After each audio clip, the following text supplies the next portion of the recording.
તો મિત્રો અંતે ભારતીય મોસમ વિભાગ તરફથી અને વિદેશી એજન્સીઓ તરફથી ગુજરાતના કચ્છના ભાગો ઉપર સક્રિય ડીપ ડિપ્રેશન વરસાદી સિસ્ટમને લઈ આવનારી કલાકોની અંદર આ સિસ્ટમ જ્યારે કચ્છના અરબી સમુદ્રના કાંઠાના ભાગો ઉપર આવશે ત્યારે એ સિસ્ટમ વાવાઝોડાની અંદર પરિવર્તિત થવાની સંભાવનાઓ વ્યક્ત કરવામાં આવી।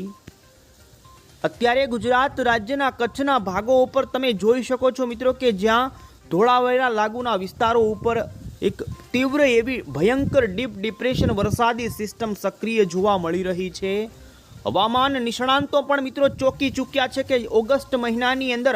આટલી મજબૂત વરસાદી સિસ્ટમ કેમ બની।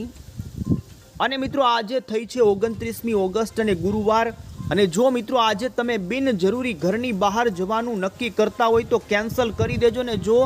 ઘરની બહાર નીકળવાનું હોય તો ખાસ